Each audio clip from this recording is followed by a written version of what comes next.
Assalamualaikum, salam sejahtera dan selamat menonton Membina Juara. Saya Sharifah Alia dan yes, inilah dia rancangan di mana kami bersama-sama berkongsi pendapat, pengalaman dan juga tips-tips untuk membantu ibu, bapa, anak-anak, remaja membina juara dalam diri kita. Alright, sebelum kita mulakan topik pada hari ini, nak ucapkan selamat datang dan juga hello kepada tetamu online kita. Kita ada pakar perlindungan diri, Encik Azlimi Himzal. Hai Encik Azlimi. Hey. Okay, kita juga ada Esmir, Linda dan anaknya Atika dan juga Anis.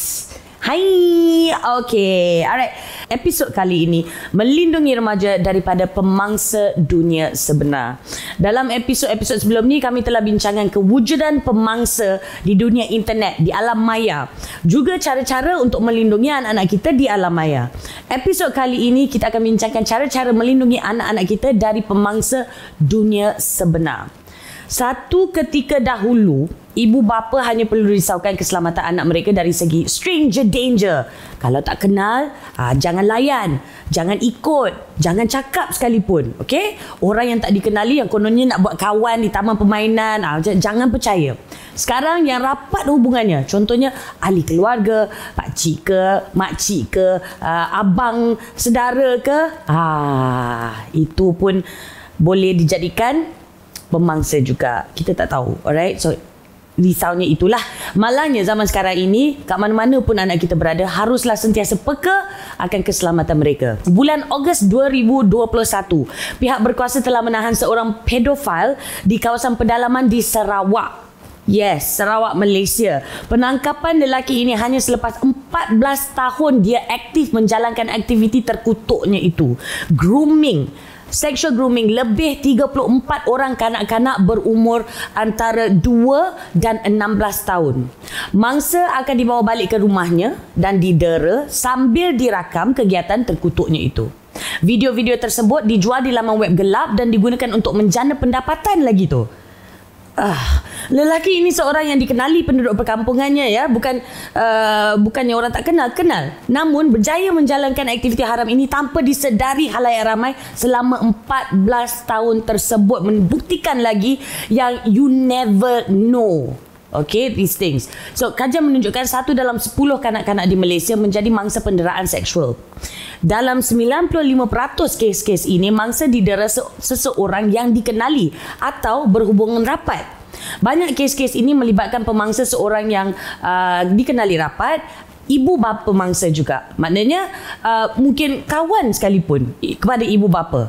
Lebih menjadikan lagi, seorang kanak-kanak perempuan atau wanita dirogol di Malaysia setiap 35 minit.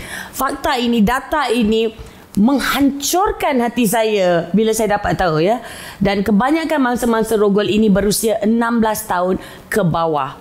It frightens me, it scares me.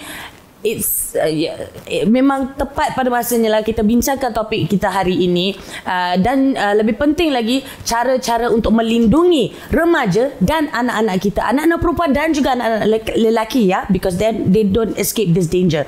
Dan untuk membantu kita jawab soalan-soalan yang kita ada hari ini, kita ada pakar psikiatri Dr. Anita Kodati. Hi. Hello, Leah. Thanks for being with us today. Yeah. So this is a very heavy topic, of course, tapi harus dibincangkan kerana kalau kita takut saja tak buat apa-apa, tak ada gunanya juga. Jadi mungkin boleh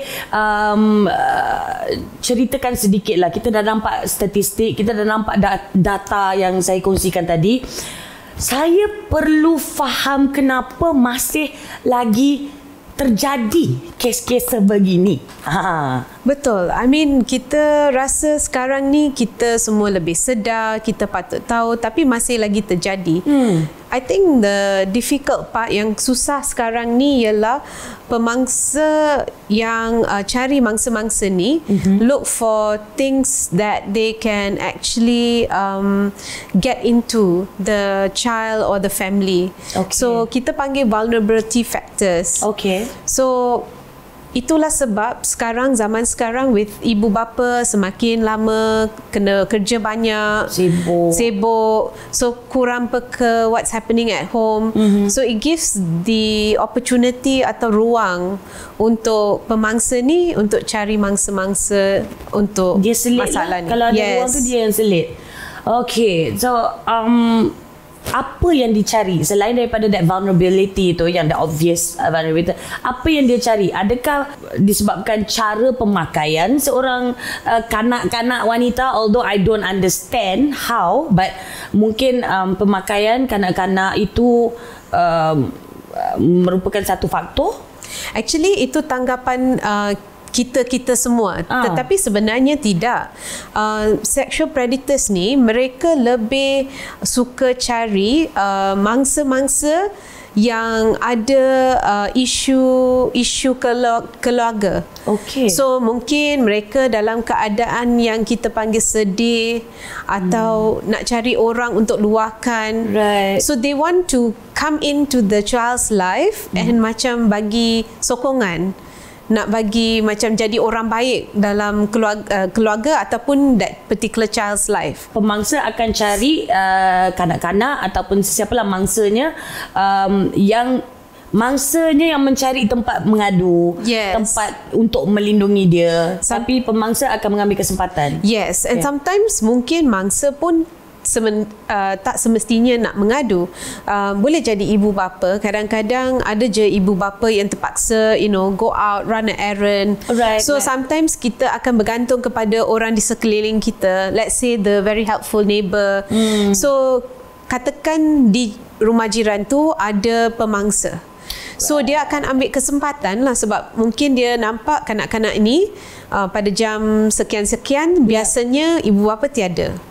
So the pemangsa is always looking for an opportunity. They are always perhatikan rutin. So they are looking for a room or a window when they can actually move in and do what they do. Take advantage, mengambil kesempatan dengan situasi tersebut lah. Okay, kalau lah misal kata pemangsa itu adalah seorang kenalan rapat, berhubungan rapat, dikenali ibu dan bapa ataupun abang kakak kita, apakah yang boleh menyebabkan pemangsa itu memilih mangsa yang ada hubungan itu? Contohnya kalau abang ke uncle ke apa, there's a pertalian darah di situ. Macam mana sampai tahap pemangsa tu boleh pilih mangsanya macam itu? Kita kena faham yang bahawa pemangsa ni sedang cari mangsa yang senang, yang kurang akan nampak atau tidak dapat ada detection. So kalau dalam keluarga sendiri, likeliness budak itu nak mengadu dengan orang lain. Contohnya lah kalau orang tu let's say an uncle atau a datuk. So kalau orang lain dalam keluarga akan kata, kamu ni merepek lah, mereka takkan buat macam tu lah. Mereka tak percaya. So anak-anak usually they will have this idea that budak tu mungkin menipu atau merepek. So that is the easy access, we call it. Sebab senang, memang ada di rumah. And the best part is kadang-kadang pemangsa ni mereka cari budak-budak ni waktu semua orang tidur. So ada ruang juga bila orang lain tak nampak. So it happens what we say under your own noses. Kalau terkeluar pun cerita atau tu bongkar rahsia, siapa yang diorang nak percaya, aku ataupun anak tu? Betul. Yes. So they bank on that. Mereka mengharapkan itu. They bank on that. And also some of them are in position of authority. So mungkin mereka ni tokoh ke, someone important ke, in the family, in the community. So people don't tend to nak suspect mereka, kan? So they have this idea that they are powerful. And also the children, they are so naive ataupun so innocent, mereka tak tahu yang orang sebaik itu could do something that is not good. So kebanyakan masa budak-budak tak sedar pun benda ni berlaku, and it's never the child's fault. Dia tak sedar apa yang sedang berlaku tu pun adalah salah. Baik, okay. Yes. Alright, so you mentioned that kadang-kadang pemangsa itu adalah seorang yang of authority. Yes. Bukan saja di rumah tapi mungkin juga di community masing-masing. Okay, dalam kes pedofil di Sarawak itu, pemangsa dikenali tapi dikenali macam-macam tu je. He did not have much of an authority or anything like that. Macam mana pemangsa tu boleh, macam pada kita tak nak guna perkataan senang lah, tapi macam dengan selama 14 tahun berjaya membawa anak-anak itu, kanak-kanak yang tak ada kaitan hubungan keluarga ke rumahnya, lakukan macam astaghfirullahalazim, perlakuan terkutuknya itu rakam dan share on the dark web. How is it that he could get away with it for so long? 14 tahun bukan masa yang singkat ya. So the most important thing yang kita kena faham ialah konsep wolf in sheep clothing. So serigala yang pakaikan pakaian kambing biri-biri. Yep. So biasanya pemangsa ni adalah orang yang sangat biasa, yang tak nampak pun macam agresif di luar sana. Nampak macam orang yang sangat helpful, yang sangat baik. Memang move along in the community dengan kita secara usual. Mungkin kita nampak muka tu hari-hari, tapi kita takkan perasan apa yang berlaku di sebalik tabir. You know, that kind of people. So itulah cara dia avoid detection. So he won't be so obvious. Dia takkan buat anything yang boleh nampakkan apa yang dia buat yang keji tu. So mungkin dia akan tolong, katakan nenek ambil bakul dia. Those kind of things. So kita takkan suspect orang yang baik macam tu akan buat benda yang jahat. Mungkin di depan ibu bapa, dan ini sangat penting, pemangsa selalu akan dapatkan kepercayaan ibu bapa. So bila ibu bapa percaya orang tu, anak akan jadi serba bila tiba satu waktu yang pemangsa ni start untuk sexually abuse them, akan rasa sangat guilty nak beritahu ibu bapa. Sebab dah jadi kawan. Betul. Right? Okay, so rasa macam bukan tempat mereka untuk mengadu kepada ibu bapa bahawa kawan mereka ini sebenarnya seorang yang jahat. Yang jahat. Okay. Yang tak boleh sebenarnya dipercayai. Okay. Kita akan sambung lagi perbincangan ini sebentar saja lagi. Nak berehat seketika. Kembali bersama Membina Juara.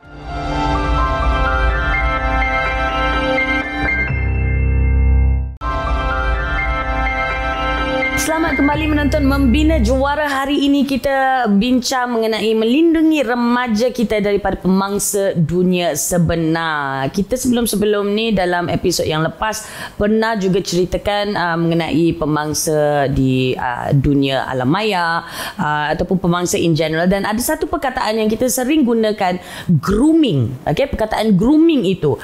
Apa sebenarnya grooming itu? Ini bukan berdandan ya.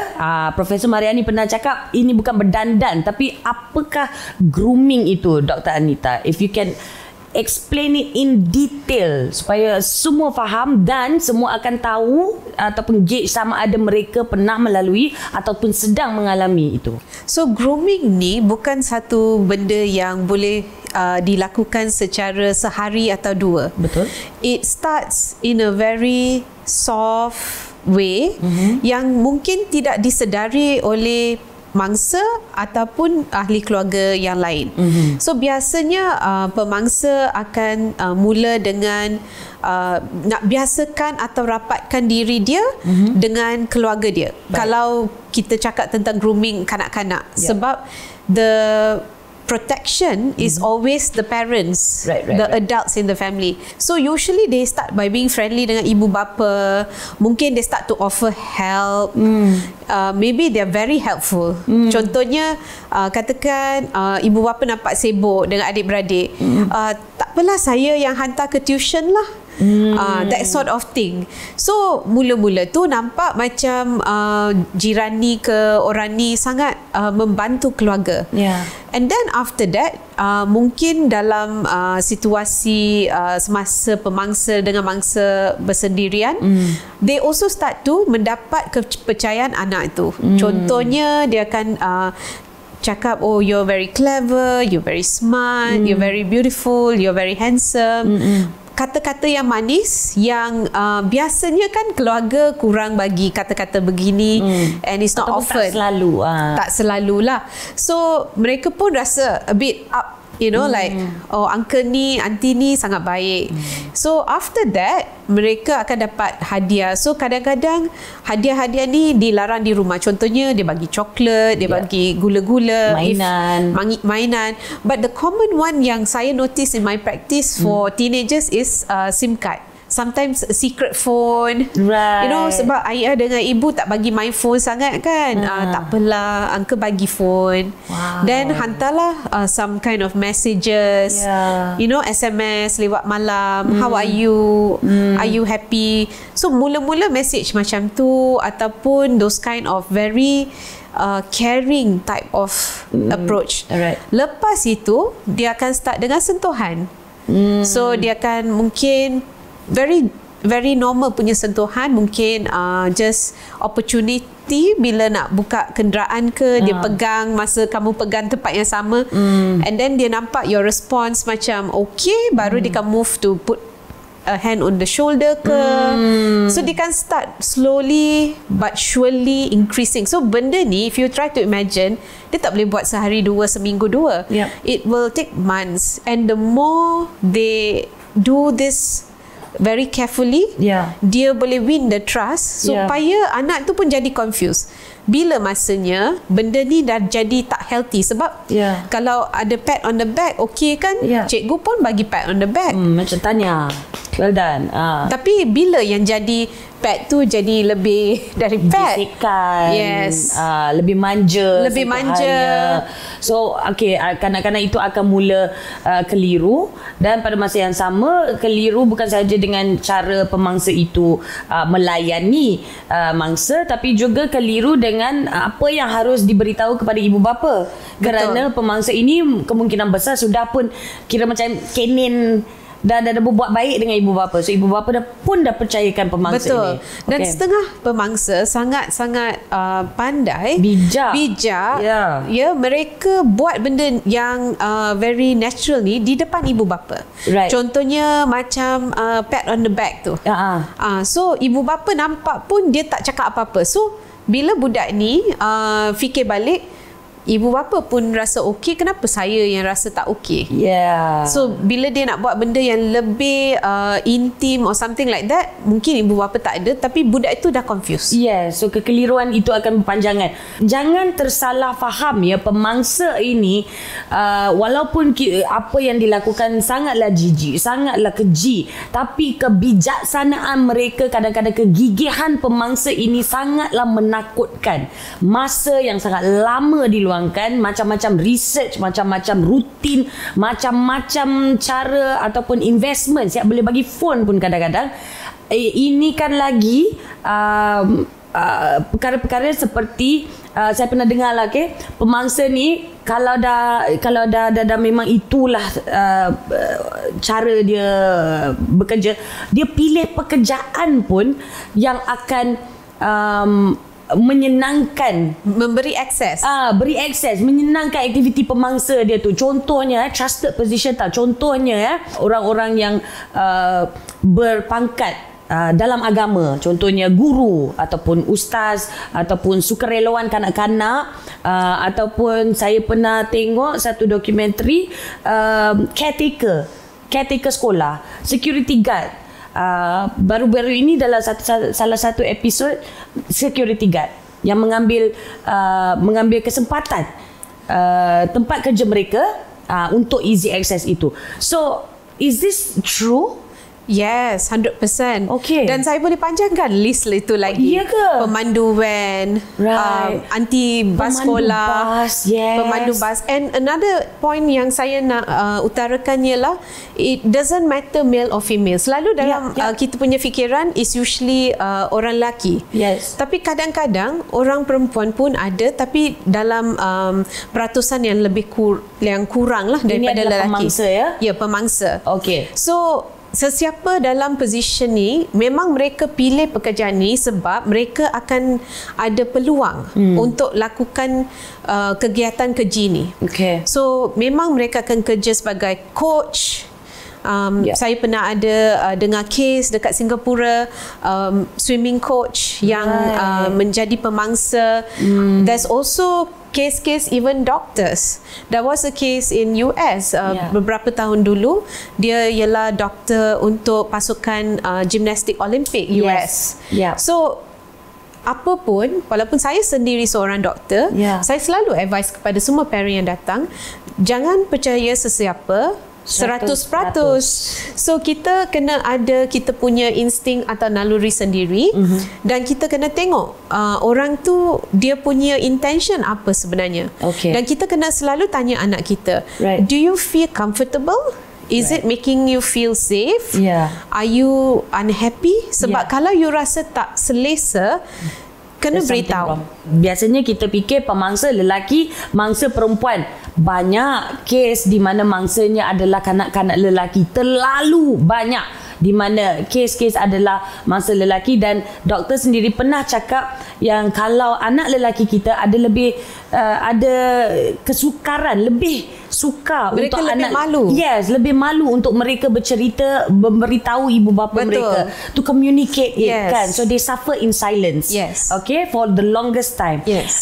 Jadi macam mana sebagai ibu bapa, selain daripada peka pada keadaan sekeliling, macam mana kita nak tahu sama ada anak lelaki kita ataupun anak perempuan kita sedang di-groom, sedang mengalami grooming sekarang ini? What are the signs? So macam saya kata tadi, susah nak detect kan, sebab benda ni berlaku over time.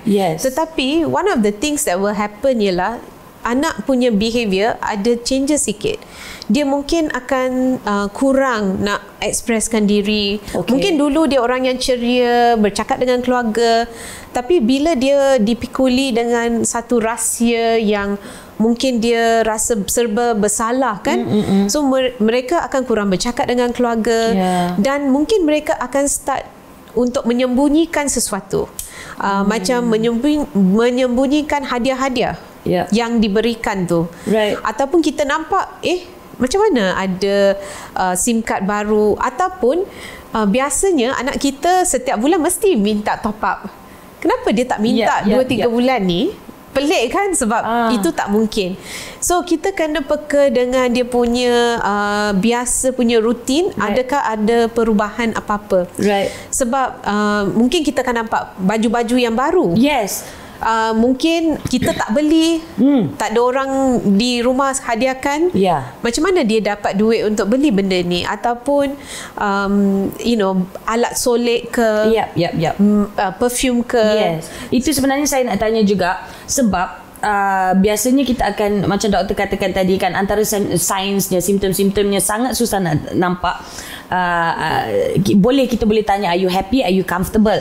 Itu untuk anak-anak yang mungkin comfortable. Tapi ada juga kes-kes di mana sexual grooming ini berjaya, di mana pemangsa sexual grooming ini berjaya target seorang yang vulnerable, yang ada mengalami mungkin kepincangan keluarga, sistem keluarganya. So dia pun dah berjaya, maksudnya dia percaya 100% kepada pemangsanya. Dia percaya pemangsanya itu adalah orang yang baik, pemangsanya itu adalah penyelamat dia. So when that happens dan ibu bapa perasan dan nampak, apa yang boleh kita lakukan untuk macam kira dia dah kena brainwash. So what can we do to snap them out of it? So pada waktu tu, of course, kalau sexual grooming, kita mesti bawa kanak-kanak itu pergi ke hospital untuk prosedur-prosedur yang sepatutnya lah untuk sexual grooming. So di sana kita ada pakar psikiatri, pakar psikologi yang akan membantu budak ini. Sebab budak yang sudah melalui grooming yang sekian lama, kita ada identification with the aggressor. Satu kompleks, iaitu mereka macam Leah kata tadi, sudah sangat sebati dengan apa yang disebut-sebutkan oleh pemangsa. Dia dah percaya. So they are brainwashed, they are unable to come out of it on their own. Tapi kita kena slowly help them to understand reality. So one of the first few things yang mereka akan melalui ialah immense guilt. Sebab mereka rasa kenapa mereka ni buat salah ke? Buat salah atau fall into the trap. Right. What's wrong with them. And so they need a lot of, kita panggil emotional support, right, and understanding. And usually kita kena bantu family juga. Sebab kadang-kadang ada family yang akan menyalahkan anak, sebab kata kenapa tak beritahu kami, ataupun kenapa you layan. Sebab kadang-kadang dalam situasi tu mereka tak boleh. Yap. Okay. Alright. Kalau lah misal kata anak kita sendiri dengan sendiri sedar, okay, saya telah mengalami suatu situasi dengan pemangsa, sama ada fizikal ataupun grooming, mental, emotional. Apa yang harus ibu bapa lakukan? So the best thing ialah terus ambil tindakan, sebab kita mesti ambil apa yang diberitahu oleh anak-anak kita dengan serius. Right. The first thing is jangan believe them, and don't ketepikan and kata benda ni tak mungkin. Always give anak tu the benefit of the doubt. Right. So because the harm kalau kita tak address the problem tu sangat great, it's a great harm. Then lepas tu kita boleh bawa mereka ke hospital, sebab dekat kecemasan kita ada one stop crisis center yang boleh address apa yang perlu dibuatkan seterusnya. Di situ selepas assessment dia akan salurkan kepada pihak-pihak berkuasa seperti JKM, pihak polis dan sebagainya. Alright, jadi kalau anak itu datang dan bagi tahu pakcik buat macam ni, atuk buat macam ni, abah buat macam ni, abang buat macam ni, apa pula reaksi? Sebab obviously as an adult kita akan rasa tak mungkin. Tak mungkin kan? Mungkin lah kan. Tapi juga kita kena ingat tak mungkin anak itu menipu tahap tu. So what do we do? So yang mula-mula tu kita kena hold our reaction yang kita doubt sendiri tu. Just give the child the benefit of the doubt. Tak kiranya walaupun pemangsa tu yang dikatakan oleh anak tu adalah keluarga sendiri pun, still bawa ke hospital supaya proses siasatan boleh dijalankan. Sebabnya dalam proses siasatan yang kita buat memang merangkumi semua pihak, kita akan interview semua pihak, kita akan dapat maklumat apa yang berlaku sebenarnya. So when we do a thorough investigation, we can find out what's the issue. Lagipun kalau very very rarely, and sepanjang career saya tak pernah nampak lah, tapi ada documented cases, very rarely a child might say something that is not 100% true. Tapi itu pun perlu pantauan dari pihak kami. So kita kena faham juga it's a cry for help.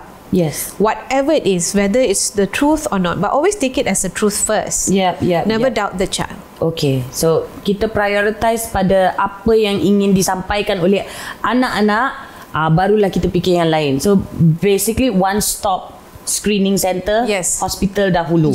First stop. Alright, kita akan berehat seketika, tapi sekembalinya kami nanti kita akan bercakap, kita akan mendapatkan tips sebenarnya daripada seorang personal safety expert. Macam mana kita nak memperkasakan lagi anak-anak kami untuk melindungi diri mereka sendiri daripada pemangsa. Jangan ke mana-mana, Membina Jawara kembali selepas ini.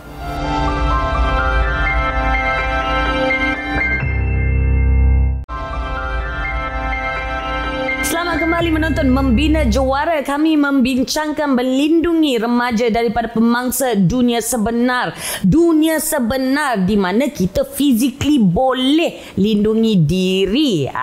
Tapi sebagai ibu bapa, kita bolehlah cuba sedaya upaya kan. Kalau anak kita sendiri macam mana? Kita nak ucapkan selamat datang ke rancangan ini pada pakar perlindungan diri Encik Azlimi Himzal, Ketua Jurulatih No Options Self Defense. Hai Cik Azlimi, Assalamualaikum. Hai. Okey, sebagai ibu bapa, macam Leah katakan tadi lah, kita boleh je cuba sedaya upaya untuk melindungi anak kita daripada risiko kan. Walaupun kita ayu macam mana pun, kalau you touch my anak, gedebak, berdebup, begitu. Tapi ada waktu anak remaja kita ataupun anak-anak kanak-kanak memang akan berdepan juga dengan situasi yang tidak diingini, and they're on their own, sama ada dengan bully ataupun pemangsa seksual. Jadi bagaimana dapat mereka melindungi diri mereka dalam situasi begini kalau mereka berada di luar rumah lah, di mana kita kita tak berdekatan dengan mereka? Okey, terima kasih. Sebagai bila kita berhadapan dengan teenagers, biasanya dia akan beralih, kita mesti bentuk dia orang sebagai their own bodyguard. Dia kena jadi bodyguard sendiri. First line of defense masa dia orang kanak-kanak, sekolah rendah, parents tu first line of defense dia. Right. Tapi bila dia dah teenagers, they have to become the first line defense. Okay. First kali in outside, bila anak kita keluar pergi jalan dengan kawan dia lain. Okay, how do we create awareness? First kali, kalau orang tu kita tak kenal, especially tak kenal, bagi jarak. Jarak di mana? Sekarang kita dah belajar SOP untuk COVID ni, is about 1 meter away. Right. How do you judge? Just 1 arm's length. Okay. Satu sini. So it's around you. Okay. So 1 arm's length. So kalau you tak kenal dia, you jangan bagi dia lagi dekat betul. Baik. Dia datang dekat, you step back. Right. Create, just maintain the distance. Okay. Okay. Kita tahu mungkin bukan semua orang jahat. Ya. Ya, bukan semua orang jahat. Ya. Tapi kita nak supaya berhati-hati. Ya, betul. Jadi kita beritahu anak kita, just sementara tu jarak kan. Okay. Jadi kalau datang dekat lagi, put up your hands. Okay. Macam ni. Okay, it's 1 arm's length, it's like this. Okay. Jangan datang dekat, cukup. Okay. Kat situ je cukup. Alright. Okay, right. Kalau attacker tu persistent, right. Datang dekat, dia pegang tangan, dia akan buat secara lembut dulu. Dia takkan datang, it's lain kalau dia macam dia punya intention is immediate physical harm. Right. Tapi mula-mula dia datang, dia pujuk lu, saya bukan apa, nak kenalan ke kalau outside kan. And kadang-kadang kawan-kawan satu kelas kan, nak kenalan je, dia pegang tangan macam ni. Okay, so you have to sebagai the victim, you kena cakap first kali physical, either you bila pegang je, tarik immediately. Okay, jangan tarik directly macam ni. Alright. Because it's your tangan sendiri yang stopkan your evasive action. Okay. Okay, so you see this, the gap antara jari ni. So you turn and pull out. Okay. You can do this walaupun orang yang tengah pegang tangan you is bigger. Right. Okay, from here, turn, and paling penting sekali, ini is a non-aggressive move. Okay. Sebab you tak nak escalate the situation, you tak nak bagi orang tu marah. So and lagi cepat dia. Okay, alright. Lelaki ke perempuan yang aggressor, betul. You don't want the aggressor. Okay. So bila you and you verbally cakap, jangan sentuh saya, don't touch me. Okay? I don't like that. I'm not comfortable with this. Okay. Your best weapon is your voice. Right. Okay. So dia persistent, dia start pegang lagi sekali. Shout, scream. Right. Okay. And masalahnya sekarang dalam dunia kita, bila kita jerit tolong, orang lain tak dengar. Dia kata, oh, itu masalah dia. Saya nak jawabkan dia masalah. Saya tak terlibat dengan masalah orang lain. Okay, so you sebut apa? You can sebut fire, api.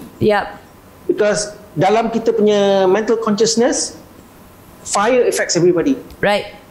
So dia tengok, okay, mana? Kat mana kebakaran? Dia at least dia akan pergi, dia akan tengok, oh, something's not right there. Tone of the voice kena tinggi. Okay. Tak boleh, janganlah. Janganlah. Lagi lembut is, sadly dia kata, no means yes. Itulah tu. Jadi kadang-kadang that's a problem. Right. Dia kata, no is maybe. Ada chance lagi tu. So, no means no. You have to show it through your action. Right. Dan juga melalui assertiveness of your voice as well. Okay. Okay. Daripada tangan dia akan start pegang atas ke macam ni. So once you get to the shoulder, is still maintaining yang team yang kita tak nak aggressive level tu naik. Yep. So just apa panggil ni is shampoo action. Okay. Jadi tu biasa iklan shampoo kan, umpan wave the hand. So you just push away the hand. Just push softly, jangan hit. Tepis. Just tepis. Sebab dia pegang pun dia bukan genggam. Right. You just place itu. Okay. So just and step back. Right. Step sideways away from them. Okay. It's a soft move. And attackers, bila you buat something yang soft, dia dalam minda dia tak klik untuk okay, I need to be more aggressive. Right. Dia say, okay, it's not working. Okay. So, dia akan try, and then you cakap jangan. Always vocalize. Okay. Dia datang lagi dekat. He's not giving up. Right. Okay. So if it comes face to face, so what do? Do not punch him. Why I say is do not punch? Because tulang kita, our skull is made of edges. Right. And our hands, our fingers, are made of what I call chicken wing bones. So we it's will be soft. Okay. And if you are you bukan seorang fighter yang terlatih. Okay. So your tangan you tak condition, you akan injure tangan you sendiri. On top of that, dia akan aggravate the situation. And if you're not ready dengan tangan you sakit, dia datang attack you, lagi lemah. Sorry for you. What you do is, if you need to take aggressive action, one, the eyes. Yes. Okay, so you target, just press your thumb into the eyes. Right. Okay, you tak nak puncture. Okay, you just want him to feel pain, sakit, so dia back off. Sebab biasa this kind of people, they're looking for weak target. Right. Mangsa-mangsa yang lemah, dia nak mangsa cepat. Something that can be okay, cepat je nak buat. But if it takes too long, too much effort, dia akan let go. Okay. This is the eyes. Second is the ears. Okay. You do is a double slap. Pap. Just once. Once. One strong slap enough. What it does, it disturbs your balance and your inner ear. Okay. So there's a boom sharp macam ring tu. to it. Okay. Then one step back, run away. Right. Find a place where mana ada ramai orang. Okay. You can also use tapak tangan ni. The heel of your palm. Okay. Tapak tangan ujung sini. Tumit dia. Tumit ni kalau kat tangan. Push up the ridge of the nose. Push. Macam ni. Zat. Okay. If you push, you tolak aja dah sakit. Betul. Tapi kalau you rasa you dalam extreme danger, you do a quick strike. Okay. Your objective is nak lari. Yes. If on the outside, kalau kat luar, itu je. Okay. So kalau misal kata kalau pemangsa itu adalah orang yang dikenali, macam doktor sebut tadi kan, orang yang dikenal, kes-kes orang yang dikenali ni, dia akan tunggu bila semua orang lain dah tidur supaya dia ada that extra level of secrecy. Dia akan masuk bilik. So kalau kita ni kalau macam di rumah ataupun di asrama ataupun dah memang dah tidur dah, tiba-tiba ada pula apa masalah kau macam tu. So what can we do? Kita dalam keadaan terbaring ni ya. Yes. Okay, kalau kita dalam terbaring itu, dia akan datang. Usually by the time kita sedar, dia muka dia dah dekat dah. Okay. Dah rapat. Mula kita apa ni? Okay. So first thing macam saya kata tadi, your voice is your first. Right. So, apa ni? So can attract other people. Kalau macam asrama ke, it will attract other people. Alright. Okay. Say tak ada orang. Okay. If kalau tangan you free, bebas, do the same. You can apply the same thing that you do when you're outside. Mata. Okay. The eyes. Okay. The best way is if you boleh your fingers curl around the ears, dan tangan tu letak ke mata. So you have extra grip. Right. What you want is for the attacker to feel pain, enough pain to back off. Right. To discourage for him to proceed. Okay. Sama. Eyes, same. Boom. Ears you boleh slap. Okay. Nose boleh tolak or quick palm. Alright. Okay. Another one will be when you're at such close distance, just use your finger, 1 or 2 fingers. Okay. Here on your throat. Is that what you call a clavicle? No. Yes, just above the clavicle. Just above the clavicle. Yes. Okay, yang tulang Yes, you can see the V shape tu. Okay. Do this and do it in like a hook shape. Mencangkuk. Cangkuk. You Okay. push it, so bila dia rasa terancam ke situ, Right. It will induce a gag action. Yep. Okay. You will back off. Right. Back off, lari. Yep. Every time you have a chance, you're released from that situation, lari. Don't just stand there. Jerit, lari. Okay. Everything lari. Okay. And then what if katalah tangan you kena Kalau kita sedar-sedar tangan kita dah terikat. What other weapons you have? You have your forehead. Okay. Boleh dua headbutt. Okay. Headbutt to the nose, right, to the mouth. Okay. So the nose and the mouth are soft parts. So you can inflict enough pain for you to escape again. Okay. Another option for you is your knees. Yes, baru nak hit the groin area. Okay. Use it as hard, hit it as hard as you can. Yes. And then once you're released from that immediate situation, run. Yes. And don't forget to shout and create a scene at the same time. Yeah. Okay. So if you are inside the house with nobody but except with the perpetrator, you run outside the house. Go to the neighbor's house. Go anywhere. Yeah. Don't come back to the house. Yep. Okay. So these things, besar ke kecil ke, you can use it. Okay. Especially for smaller children. Yeah. Teach them to bite. Yes. Against. Yep. Walaupun itu melawan naluri seorang parents. So kita cakap tak apa, gigit. Faham. Saya tak ada. Saya tak pernah saya cakap jangan gigit. Saya cakap jangan gigit mami je. Because gigit the teeth of a child is very small and very sharp. Yes, exactly. Betul. Gigit. Okay. Gigit biasa budak kecil dia tak ada adverse effect untuk kata nak gigit dia gigit je. Yep. Biasanya bila kita dah besar sikit, dah dewasa, dia ada macam geli. Aku gigit but when you're dealing about your life, apa saja. Use anything. So kesimpulannya adalah gunakan apa saja yang available, sama ada tangan ataupun lutut ataupun kepala, dan also kena ingat jugalah jarak. Kalau dah semakin dekat tu kita kena play dengan jarak tu, dan lagi and ini adalah bertujuan bukan untuk bergaduh ya. Nobody is expecting you to turn into Street Fighter tiba-tiba, Tekken tiba-tiba boleh pukul, tiba-tiba ada boyugit segala. No. The idea is to get out of that situation and run, and at the same time jerit and make as much scene, create a big scene so that people will see. Satu, kerana untuk menyelamatkan diri anda. Dua, kalau ramai dah ada, ramai yang juga menyaksikan bahawa orang itu adalah pemangsa. Kalau boleh tangkap satu pemangsa down, semakin selamatlah komuniti kita, insya-Allah. Terima kasih banyak-banyak Encik Azlimi, it's been so nice. Terima kasih atas demo tu, sangat-sangat membantu sebenarnya. Lutut, tangan, forehead, dan target pada tempat-tempat yang sensitif macam hidung, mata, bibir dan groin. Betul? Groin, yes. Okay, thank you so much. Please stay on the line. We may have some more questions for you later. Tapi kita akan berehat seketika, kembali bersama Membina Juara.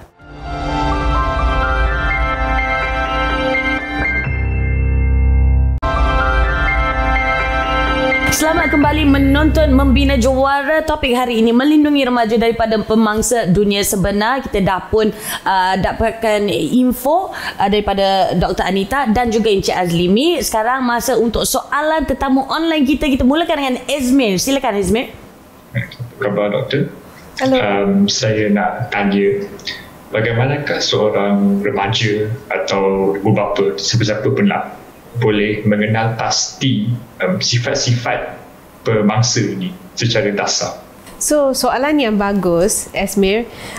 Kita kena faham dan maafkan diri kita yang kadang-kadang kita akan miss the signs earlier, sebab mereka akan blend diri mereka sangat dengan elok, dengan baik, dengan kita punya keluarga, dengan kita sendiri. So kita tidak akan kenal. Tapi bila kita start to notice mungkin simptom-simptom atau signs yang dia ni mungkin dalam kategori predator, pemangsa ni, kita kena ambil action. So contohnya bila mereka katakan sebenarnya kita dah boleh jaga anak kita kan, tak perlu pun babysitting ni, tapi dia offer juga, dia sangat nak jaga anak kita, dia terlebih semangat nak terlebih jaga anak kita. Semangat, betul. Ataupun mereka kita dah kata anak kita tak boleh makan coklat banyak, tapi dia beli juga. So macam dia selalu nak buat something yang terlalu kind. Hanya semata-mata untuk mendekati anak kita. Sebab setiap niat mesti ada sesuatu di belakang niat tu kan. Okay, so bila dah dapat tahu, bila dah nampak sains-sains itu, ambil tindakan secepat mungkin. Okay, soalan yang kedua daripada Puan Linda dan juga Atika, silakan. Hai, Assalamualaikum. Okay, saya nak tanya, tadi masa Cik Azlimi cakap pasal self-defense. So let's say macam the predators tu is among of our family jugalah, family members, naik kereta sekali dengan anak. So in case dia nak cuba buat something, how do the anak tu nak escape? Sebab sekarang kalau anak kata pepper spray tu, tak tahulah sempat nak capai ke tak. So apa yang perlu dia boleh buat dalam keadaan situasi macam tu? Okey, Cik Azlimi. Contohnya kalau dalam kereta, ajar anak mana emergency handbrake. So bila kalau yang mangsa ni biasa akan duduk sebelah dia. Di situlah dia dalam position untuk take advantage. Kan? Letak tangan nak pegang gear, terpegang peha. Macam tu. First tell him no, don't do that again. Mungkin kita bagi very dark, mungkin dia salah, dia nak pegang gear salah. One time only, sekali je. Second time, pull the handbrake, open the door, get out of the car. Terima kasih banyak-banyak Encik Azlimi. Seterusnya Atika, soalan anda, silakan. Hai dan Assalamualaikum. Saya nak tanya, macam mana kita nak create satu environment atau kesedaran pada golongan remaja untuk elakkan terjebak dengan predator ni? So Atika, one of the ways ialah kita kena rapat dengan keluarga kita. Kita kena ada communication selalu dengan keluarga kita. Sebab keluarga yang rapat dan selalu berkomunikasi, pemangsa ni akan rasa risau untuk tembus. So untuk remaja-remaja, kita boleh macam keep an eye on our friends. Sebab mungkin our friends yang ada masalah keluarga, mungkin mereka cerita dengan kita, oh ada uncle ni, dia baik sangat dengan saya. So bila kita punya kawan bercakap tentang uncle ni selalu dan berkatakan tentang betapa baiknya dan apa yang dia dapat atau hadiah, kita kena start to warn them. Katakan kawan kita mungkin tak nak terima apa yang kita katakan, mungkin kita terpaksa help our kawan by telling the teacher or telling their parents. Sebab pemangsa ni akan cari mangsa yang mungkin pada waktu tu lemah. So sometimes bila mangsa yang ada kelemahan, mereka tak dapat fight for themselves. So kita boleh bantu dengan cara itu. Terima kasih Atika. Kita akan terus ke Anis pula. Silakan dengan soalan anda. Hai, Assalamualaikum. Saya nak tanya, apakah cara yang terbaik untuk kita mengatakan tidak pada predator agar tidak berlaku salah faham di antara satu sama lain? Without getting him aggressive, him or her aggressive lah kan. Alright, supaya dia tidak react secara melulu.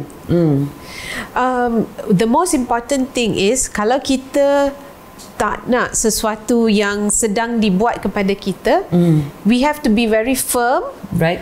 Seperti Encik Azlimin cakap tadi, our tone of voice kena firm tapi bukan macam nak marah. So lebih kepada kita nak stand up for ourselves. And kita kena repeat saying no or jangan until that person listens. Tapi of course depends on the keadaan tu, kita mungkin terpaksa lari daripada tempat tu. Sebab kadang-kadang pemangsa akan bertambah agresif. Yep. So we will not have a chance untuk nak betulkan salah faham tu. Betul. So kita terpaksa tinggalkan atau lari dari tempat tu. Okey. Terima kasih banyak-banyak Anis dan terima kasih doktor. Terima kasih juga kepada Puan Linda dan Atika dan Ezmir dan semestinya Encik Azlimi kita yang telah banyak berikan tips bagaimana kita nak melindungi diri kita. Andai kata kita remaja, siapa-siapa ya, berdepan dengan seorang pemangsa. The key is to remember, get out of there. First and foremost, lari. Jangan cuba jadi hero, jangan cuba jadi kuat sama ada anda lelaki ataupun perempuan. Jangan. Kalau makin lama makin dekat, kita dah bagi tahu jangan, makin lama makin dekat, that's when you put into effect apa yang Encik Azlimi cakap tadi. Dan kalau misal kata anda perlukan lebih maklumat ataupun ada yang terlepas apa-apa, nak bagi feedback, boleh saja layari laman media sosial kami yang tertera di bawah sini. Terima kasih banyak-banyak sekali lagi diucapkan kepada semua tetamu online kita dan juga Dr. Anita, dan kepada anda yang menonton, saya harap ia dapat membantu anda di luar sana membina juara. Kita jumpa di episod yang akan datang, insya-Allah. Assalamualaikum, saya Sharifah Alea. Bye.